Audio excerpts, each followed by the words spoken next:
Welcome to Viva La Visionary, the podcast that celebrates the innovative ideas and mindsets of entrepreneurs and visionaries. Join your host, Coach Bob Shenefelt, as he dives into inspiring stories and practical insights from trailblazers who are changing the game. Whether you're an aspiring entrepreneur or a seasoned leader, this show is your source for motivation and creativity. Let's embark on this exciting journey together. Hi there, Coach Bob here, host of Viva La Visionary. Very excited to have Wes Mathews here. What's happening, Wes? What's up, Bob? Thanks for having me. Yeah, glad to hang out as always. So I like to start with a really simple question just to kind of get it going. Wes, why are you on this planet? Oh, pretty simple, eh?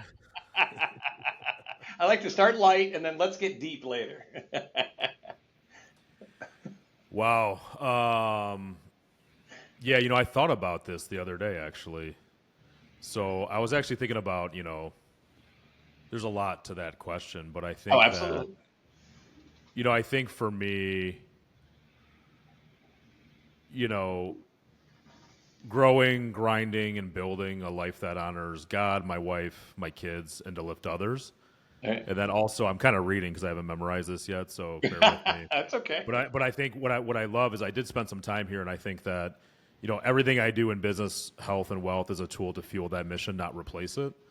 So, I think for me, I grow, grind, and build so that my life honors God, loves my wife, launch my kids, and lift others. I kind of like that. I think that's why I'm here. I like it a lot. Well, there you go. We're all done. Drop the mic. All right. See ya. Well, and that's a lot of what we talk about. So, like, if it's not memorized and a part of me, then it's probably not going to happen. So that's, especially with a lot of us visionaries, is I know, at least for me, I used to be all over the place and to be really focused on that, and everything drives from that. And then as we know each other's, we're sharing that and helping each other to achieve that. I mean, I think that's brilliant. That's a big part of our community. So love that. So, all right, you aced that first one. When did you first realize you were a visionary? Oh, man. That's a great question. I think really early on, and here's why. I didn't really understand the word visionary until I read Traction, right? I just thought I was clinically probably undiagnosed crazy until I read that book. And because I wasn't hanging around a lot of other visionaries. I was hanging around a lot of like doers or operational people. But probably early on, like in like middle school, I think, because what I would recognize about myself is as everybody would go one way, I would look at it from a different perspective and like create rationale on why I should go the other way. Right. With everything, I'd question everything and just kind of always daydream. And I don't think I read one textbook in school, and it just wasn't motivating to me. And I think it was about middle school, 12, 13 years old, that I realized that I don't think my brain works like everybody else's, if that makes sense. Well, it's interesting because I feel it was around the same time, but I thought there was something wrong with me, there still might be, but no, I'm right. But at least there was something wrong with both of us together, and that's the community we're creating. It's like it's not that I'm realizing I'm not crazy; it's realizing that it's okay to be crazy and hang out with other crazy, cool people. It's great. Yeah, that was a big aha moment for me, is putting the verbiage around what it actually meant. Right. Well, and that's where Gino helped me because he was coaching me. I was his third client. And I was just like, I shouldn't be running a business. I can sell, I can inspire, I like to have fun, but what am I doing running a business when I don't like to lead? I don't like to manage. I'm not good with details. He's like, no. There is a place for you if you have the right team and the right process. And it's like, oh, that's cool. So I didn't realize what it was called until I read his book, until he coached me. But that's great. Because then it actually allowed me to like, oh, now I know what to do with it. Yes. Exactly. And I don't need to DIY all these things. I just need to find the right person and put them in the right seat and get out of their way. Right. Well, and then even just the philosophy, improve on the things you're not good at. And I've learned from many people, it's like, no, focus on what I am great at and delegate the other stuff. We're taught the opposite, right? Right. For sure. Probably up until I was 12 or 13, it was like the conventional, here's how you need to do things. I'm like, I'm going to start pushing back on this a little bit. Right. Oh, and I hated school with details and everything. And so I'm glad I'm done with that. So what's one thing you've learned over the years that has helped you as a visionary, either personally or professionally? So it's like, boy, with that, once I learned that or started doing or stopping doing this, it helped change the trajectory of the rest of my life. Any words of wisdom? Yeah, I think if I have to kind of reflect back and really look at some big pivotal moments, it wasn't until I realized I was a visionary. I think that was kind of like one, but kind of leading through that was when things were like really chaotic and like I had a lot of problems, if you will. I would look outward, like where are they starting from? Yep. Like why is this happening to me, right? Yep. The reality was I was causing pretty much all of it.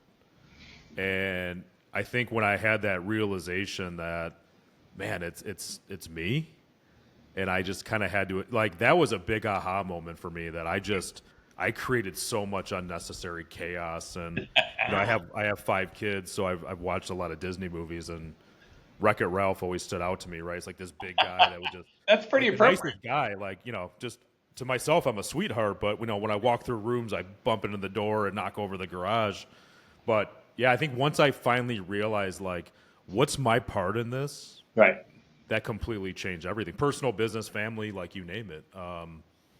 Somebody, a coach of mine, mentor of mine, told me at one point, he's like, remember the old radios, like you Oh, turn yeah. the dial? He's like, when you think you're at like a 2, you're really at like an 8 to other people.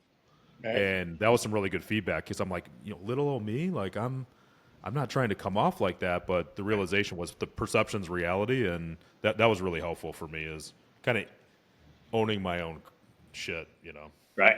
No, I love that. And you've been to our Visionary Summit, and that our last one was Pioneering the Unknown, the Visionary Playground. And so our next one's going to be in November. So it kind of ties into what you're saying. And with a working title or theme is going to be The Authentic Leader Inside, because it is all inside. And again, it's not, blaming others or being the victim, which I've done in the past. It's and I like the line that I'm the cause of and cure of all of life's problems, because I would create my own chaos and then I could be the hero. But that's a lot of work, man. Yeah, it gets tiring, and I was tired. Yeah. No, I appreciate that. So what's one opportunity you're working on now, either personally or professionally, as a visionary, that either an issue you're working through or an opportunity as a visionary that you're pondering at 2 a.m. these days? My experience is coming out of a sale of a digital marketing company that I created pretty much out of vapor, and grew that many years, very successful in that business, to selling it, to now really understanding that there's some voids in the marketing world that I'm able to see clearly or a little bit differently than most. And just being able to fill those gaps and really solve problems for entrepreneurs, that's like really motivating for me right now. But I think on the personal side, something that I've struggled with personally has been, I'm like dialed in on the business side on certain things in my life, but I've kind of let my, health and fitness go by the wayside. So I had the opportunity to meet this guy named Michael Easter. He was the editor-in-chief, I think, of Men's Health. And he started this company he's part of a company called Go Ruck. Oh. And it's literally like a backpack with weights. And I started doing it. And now I'm to the point, like, I crave it in the morning. So like and to me, and the reason why I mentioned this, I'm kind of highlighting this, boring and consistent wins. And I think as a visionary, it's always like, run over here, do this for here. And I've done that, and nothing's ever worked. Right. So now I'm on this really boring and consistent, like 60 minutes every morning, just go through this boring routine. And now my body's starting to crave it. I'm feeling a lot better. But I think that applies a lot to like business too. Like, I started a new company, and reflecting back at where our revenue is versus today. And it's like the boring, consistent things just, it kind of helps you win. Right. No, I love that. So first of all, send me the information, because my wife and I were talking about the backpack thing. But then also I realized, and I don't know if this applies, but I've prided myself on being the revolutionary. So as I hit the ceiling of complexity, I'm really good at blowing shit up, and I just keep blowing shit up. So I'm realizing it's kind of cool to be more evolutionary. And again, just to keep growing what I'm already doing rather than just recreating. So I appreciate the boring stuff. I'll give a little caveat to that. Yeah. This is where it takes a story to a different level for me, and have a realization about shiny things as a visionary. So I told one of my good friends about this like 6, 8, 12 months ago, when I bought the backpack and spent all this money on it and sat in the corner for a long time. Right. I had mentioned, I said, you got to check this out. I was super inspired by the guy that spoke to us, and we went out. So, like, that was it. I had that conversation, and then within, like, 3 months or so, he lost, like, 50 pounds. Oh, wow. Was shredded. I was like, dang, dude, like, you look pretty good. Like, what have you been doing? He's like, what have I been doing? I started rucking. You told me. You're the one that told me about it. And I sat there, and I realized, like, oh, my gosh. Like, yeah, to your point, like, I'm really good at getting motivated and you know, being an ambassador. Then I completely failed internally. So it was kind of a funny thing for me about, you know, you got to eat your own dog food every once in a while. But well, I love it when I'm coaching. I'm like, I tell someone, I'm like, this is pretty good shit. I should actually be doing this. Yeah, it was great. It was a great moment for me. I'm like, ugh. Right. It's hard to get it all right. You know, you got personal, family, business, and it's hard to have everything firing on all cylinders. Right. Well, and things change. You know, your kids are younger, and I was sitting at my son's high school game a year and a half ago, and actually a fellow EO or entrepreneur, his son is the catcher, and we were sitting there for probably 15 hours that day, and he's like, you know what? 2 years ago, I did 200 miles a weekend on my bike, and now my exercise is this, you know, for 20 hours a week. Yeah. And so I'm coming out of that, which I wouldn't change anything, but that's what I did for like 6 years. Cheryl and I went to our kids' events, which I wouldn't change it, but now, okay, it's time. So I'm excited to check that out. So have you done Working Genius? I have not done Working Genius. The reason I bring that up is I love Colby, I love Working Genius, and it's, you know, there's 6 different Working Geniuses that we're in, and so I'm inventor and galvanizer. So I invent shit that people may not even care about. And then I galvanize, I get people excited, but they don't even know why. So a big thing that I've learned is discernment, which I can use help on. But anyways, I got to believe you're I'm probably a really high galvanizer. Right. To sell people on shit. I love it. So tell me a little bit more about your business. I know you're back in marketing, but what's different that you're doing now? Yeah, so my first company, you know, we were very specific around building websites, digital marketing. So essentially getting leads for businesses through Google, SEO, et cetera. So great, you know, we were a product company. I think that's why I fell out of love with it, because at some point it kind of got stale, kind of, you know, very repeatable. But the challenge we're solving now is in an entrepreneurial company, you know, kind of taking a page out of EOS, where the visionary, the founder, typically will hang out in the sales and marketing seat way too long. And a couple things happen. Usually they don't know their client acquisition cost. They're paying a lot of money in advertising, and they have no idea what they're getting in return. And they're usually unhappy. That's one thing. The second thing is they may hire somebody like a CMO or marketing director, pay a ton of money for this employee and think that they're a unicorn, but then they're let down in 6 to 12 months. So where I see the opportunity is I come from this world of understanding where the skeletons are buried and all that in the digital world, but you know, really coming into these organizations and serving as a fractional CMO, where we take over that responsibility and give that visionary their time back to let them be great at what they're great at, and give them the confidence. So that's the one thing that's lacking in the marketing world is just, you know, you need the right strategy. In most businesses, in my experience, they've done really great things around revenue, growth, et cetera, but nobody ever spends any time on marketing, on how you're actually going to get there logically. So for us, we help our clients go through that exercise, help align the priorities of what they actually need to do to get them where they want to go.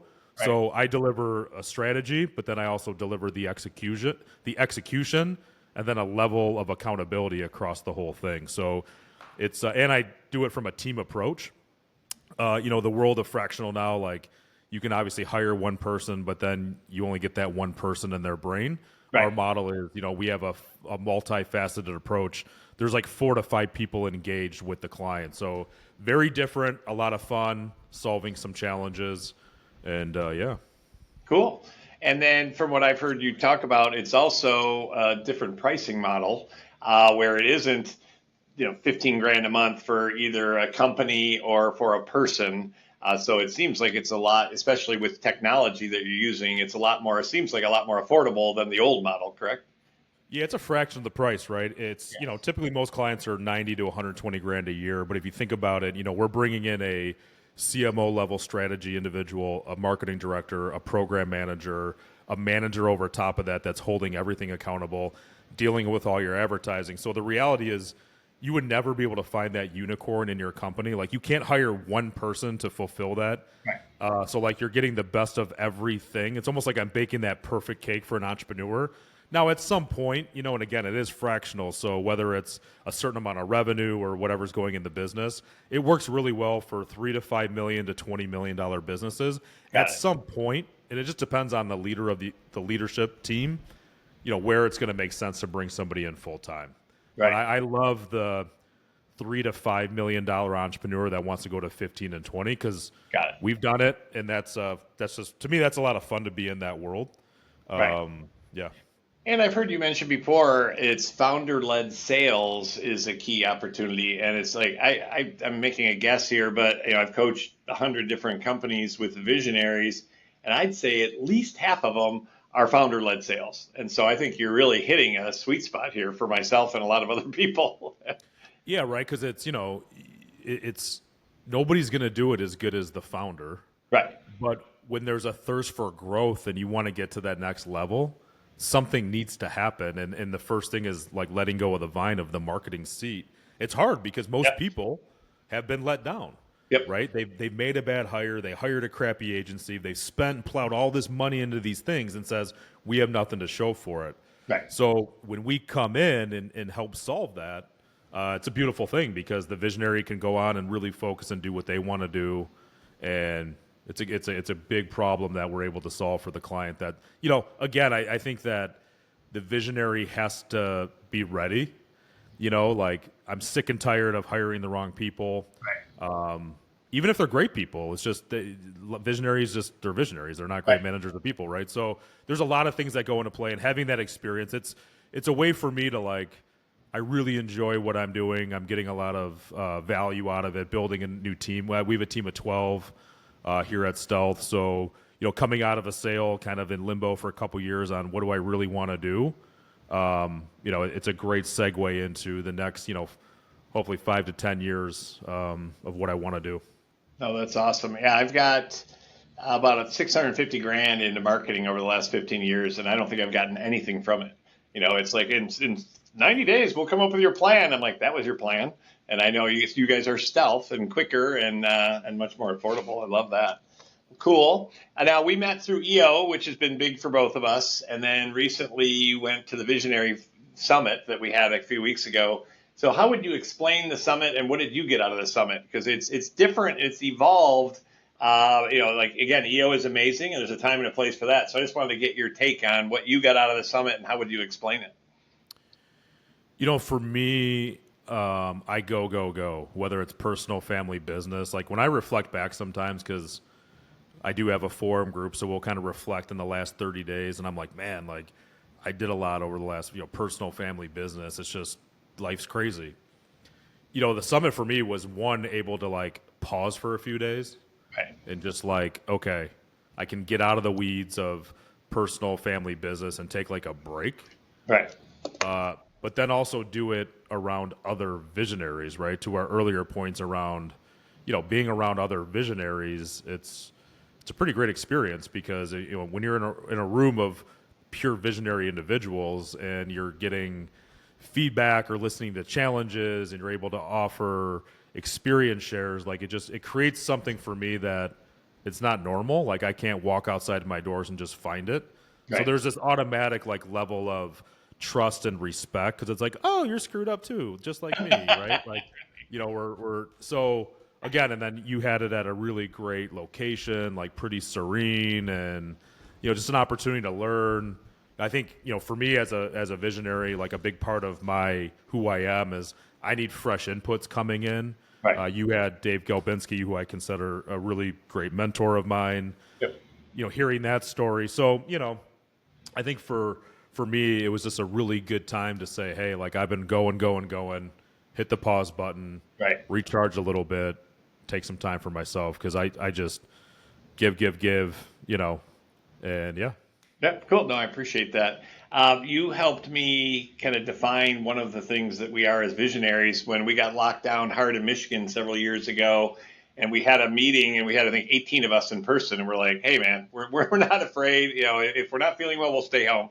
But then at the end, how I remember you saying it is, at the end you were almost shaking, saying, not only am I good at connecting and I like to connect, I have to connect. And that really kind of summed up a lot of who I am, and is a lot of Visionaries. So any comment on that? I mean, it's just like even connecting at Summit or connecting at Forum or EO, that is such a big part of who I am, and I love it, and to get the feedback. So any other comments around that? Because that was a simplification for me, how to explain one of the things that I'm great at and love.